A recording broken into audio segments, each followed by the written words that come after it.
अभी बड़ा हंगामा चला ना, और क्या मुस्कान ने नारा बुलंद किया। नारा तो किया बुलंद, उसने पूरे मिल्लत इस्लामिया के मुंह पे जूते मारे, जूते। समझ रहे हो? ओ हराम खोरो, कान खोल के सुन लो। क्या कौमे मुस्लिम के पास पैसे नहीं है कि वो स्कूल और कॉलेज कायम करे? क्या आप मुझे बता सकते हैं नागौर डिस्ट्रिक्ट में मुसलमानों का कोई कॉलेज है? कभी खाजा की देग भरने पहुंच जाए गजमेर में, 200 किलो काजू, 200 किलो बादाम, 200 किलो वो हराम मेवा, वो देग बनी ना अभी, हाँ उस पे आया वाट, उस पे क्या नाम है, यूट्यूब पे 200 किलो। अरे बंद कर दो ये बकवासें। उस कौम की बच्ची ने ये थप्पड़ मारा कौम के उन दौलतमंदों पर, उनके चेहरों पर जूते लगाए हैं। अपने बच्चियों और बहनों की फिक्र करना है तो अपने बच्चियों और बहनों के पढ़ने के लिए कॉलेज बनाइए, कॉलेज यूनिवर्सिटी बनाइए। और सिर्फ इतने का नाम है, उस तारीख में उतने बजे जितने बजे उस बुजुर्ग का इंतकाल हुआ है उसकी फातिहा लगा दो। इसी का नाम उर्स है। बकिया धंधा है, बिजनेस है, मुजावरों की तोड़ भरना है, इनकी बिल्डिंगें बनाना है। ये पैसे रोक करके, फातिहा के पैसे रोक करके, खुराफात के पैसे रोक करके अपनी कौम की बच्चियों के लिए कॉलेज बनाइए। आप सोच रहे सिर्फ कर्नाटक में ऐसा हुआ है? जयपुर में बच्चियों को इंटरेस्ट नहीं हुआ है। स्कूल से बच्चियों को निकाल दिया गया है, मुसलमान बच्चियों को, जो बच्चियां सर पे हिजाब रख करके आई थी। हमारे मकराने में कुछ स्कूलों में ऐसा हुआ है। लोग खुश हैं। अरे हुकूमत के आदेश के अनुसार कर्नाटक हाई कोर्ट ने सुनवाई तो कर ली है, फैसला महफूज रखा है। जैसे बाबरी मस्जिद का फैसला महफूज रखा था ना, ऐसे भी रखा हुआ है। 3 तलाक का फैसला महफूज रखा था, फिर वो भांडा फोड़ दिया मर्दूदों ने। ऐसे ही फैसला महफूज रखा है ताकि वक्त आने पर यह भांडा फोड़ दिया जाए कि कोई मुस्लिम लड़की कॉलेज में हिजाब लगा के नहीं आ सकती है। उस कानून की पालना करनी पड़ेगी। जो स्कूल का ड्रेस कोड है उस पर चलना पड़ेगा। तो अब ये सोच लीजिए कि आने वाला दिन आपकी कौम के लिए कितना बुरा है, ये सोच लीजिए आप। और मैं उन बदमाशों से, उन लौंडों से, मुस्लिम कौम के उन जवानों से मुखातब हूं जिनकी जवानियों के दिन और रातें गली कूचे में आवारा कुत्तों की तरह गुजरती रहती हैं। बंद कर लो ये बकवास, सुधार लो अपने आप को। अभी वक्त है, वक्त है। वरना सीरिया, लीबिया, इराक, अफगानिस्तान की वो जलती हुई लाशें, डूबते हुए बच्चे, तबाहो बर्बाद होती हुई माओ बहनों की इज्जतो आबरू, ये हिस्ट्री पढ़ लेना। जो कौम आवारा हो जाती है, बेगैरत हो जाती है, बेहया हो जाती है, बेशरम हो जाती है, फिर अल्लाह की लाठी उस कौम पे पड़ती है। शुक्र मनाओ कि किस बुनियाद पर अब तक बचे हुए हो। किस बुनियाद पर? मदरसों की तरफ कोई ध्यान नहीं, मस्जिदों की तरफ कोई ध्यान नहीं, मुआशरे को अच्छे और पाकीज़ा माहौल में तब्दील करने का कोई तस्वुर नहीं। कोई हमारे पास प्लानिंग नहीं है कि हम कैसे अपने मुल्क में अपनी जिंदगी को बेहतर बना सकते हैं, अपने आने वाली नस्लों को कैसे उनका मुस्तकबिल हम महफूज कर सकते हैं और रोशन बना सकते हैं। ताबना कोई हमारे पास प्रोग्राम नहीं है और ना हमारे पास कोई ऐसी सोच है।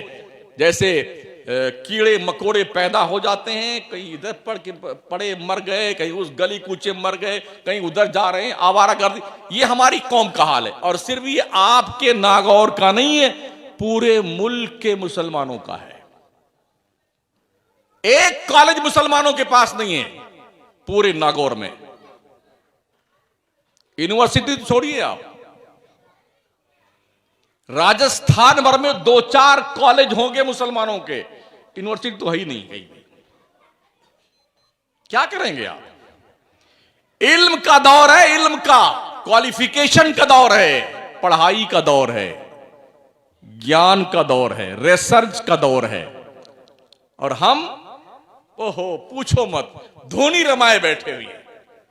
कभी पहुंच जाएंगे सूफी साहब दरबार में, वहां गप्पे लड़ाएंगे बैठ करके। मंगतों की एक लंबी फोर्स हमारे पास में।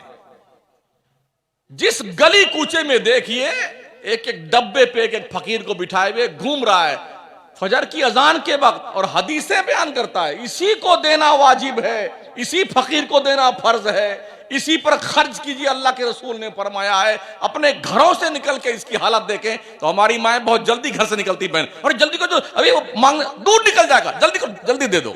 उनको ये भी तौफीक नहीं होती ये मांगने वाला कौन है, ये तो जान लें। ज़कात, फितरा, खैरात सब दे दो, अल्लाह वाला ले जाइए ले जाइए। सिस्टम बनाइए, सिस्टम। ये तकरीर का वक्त नहीं जो मैं चिल्ला रहा हूं, ठीक है ना। मुझे तो बहरहाल आया हूं, ट्रेन तो मुझे मिलेगी नहीं जो हमारी जिसमें हमारा टिकट बना हुआ है, उसके बाद वाली ट्रेन जो मिल जाए उससे जाएंगे। तो थोड़ा आप समात फरमा लें। पूरे राजस्थान में नहीं, पूरे हिंदुस्तान में हम इस तरह की तकरीर करने के लिए बदनाम हैं। बहुत सारे मौलवियों के चेहरे का रंग बदल जाता है जब मैं स्टेज पहुंचता हूं,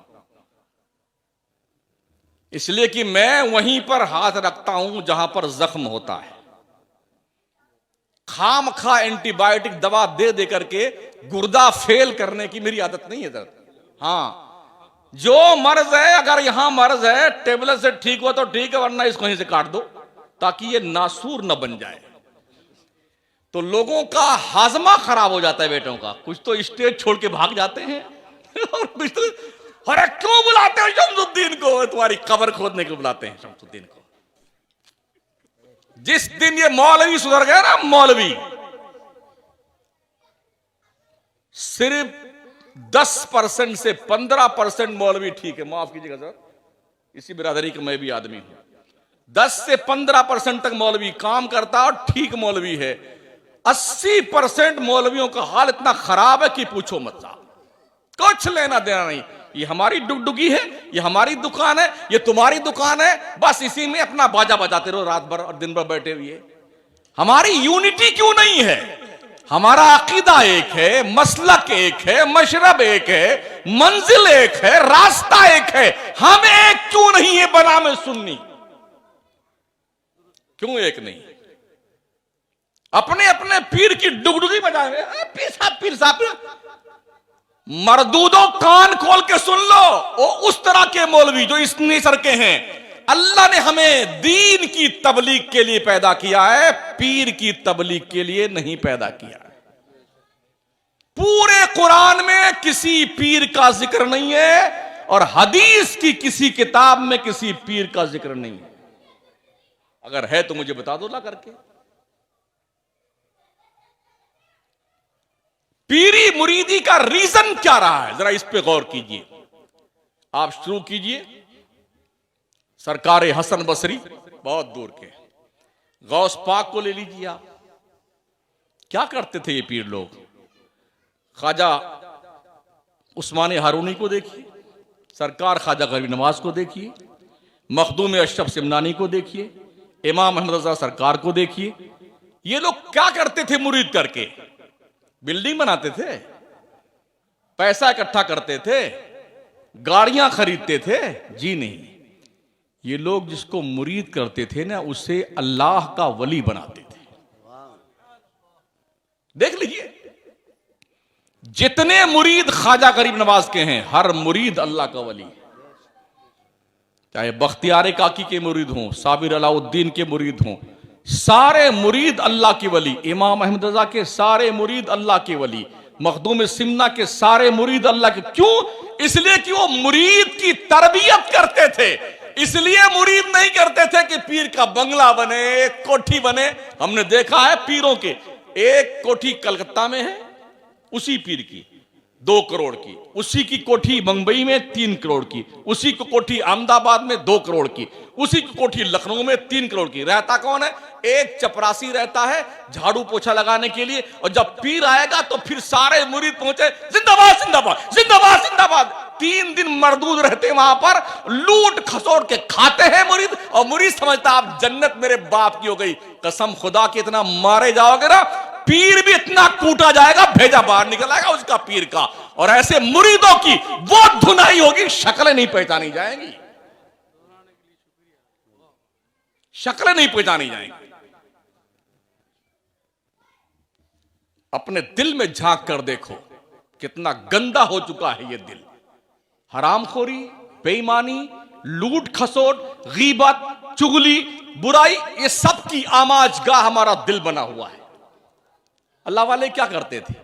क्यों फरमाया गया अल्लाह का वली वो है जिसका चेहरा देखो तो अल्लाह की याद आ जाए। अल्लाह की ऐसे ऐसे बहुत कम है इस दौर में। वो जो बेचते थे दवाए दिल, वो दुकान अपनी बढ़ा गए। जो जन्नत बेचते थे ना बहलोल दाना, वो अपनी कब्र में गए। अब तो पीर देता